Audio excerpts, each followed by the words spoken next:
Well, what the GS do, definitely the GS will listen to what the president is saying. We have proposals to that.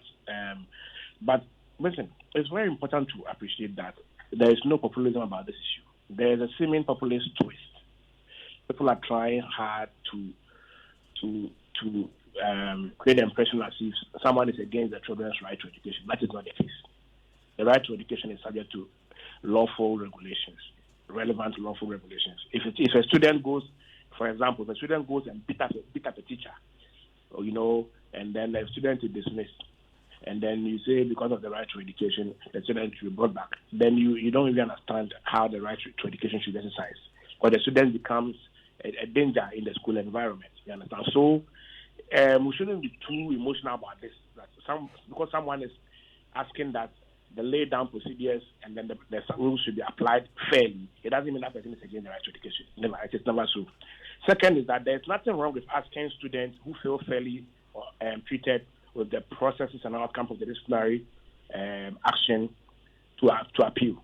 There's nothing wrong with asking such students to appeal if they feel that the function is high-handed or the process and outcome is unfair. There's nothing wrong. In fact, that is the regular thing to do. And so let's not lose sight of the fact that we had called for that from day one. The third is that, Winston, you see, Prof said something, that when it comes to disciplinary actions, it is individual specific.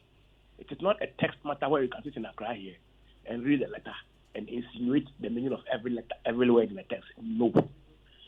And I will give you an example. There was a time there was an issue in one of the schools in Kumasi. It was a girls' school.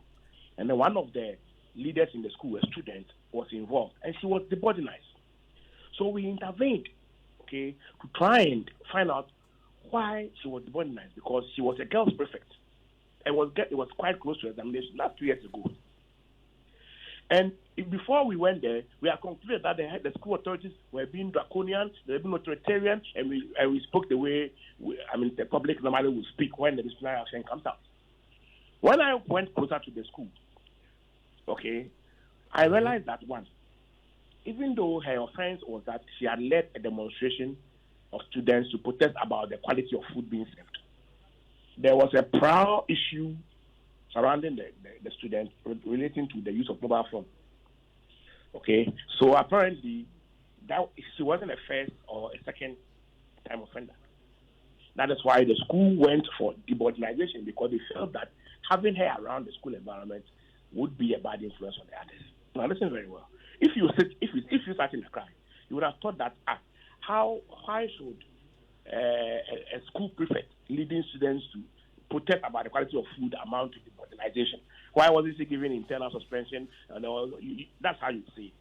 So it is only when you get closer to the school, you read the report, then you can have a full details of the history of the attitude or behavior of the students in school. That's why I said that it is premature for anyone to simply say that the GES action is not consistent with the law or it is out of context. But it is proper, and it is okay to say that, all right, this action he has taken, let the students come out. If they feel unfairly treated in result of the process or the outcomes, let them appeal. We'll support the review process, and then try and see that they receive justice proper. That is how you go about it. You don't go ahead and then you rubbish the GES decision, and then next time, if you do that, next time you weaken the very structures that are meant to produce discipline in our schools. So always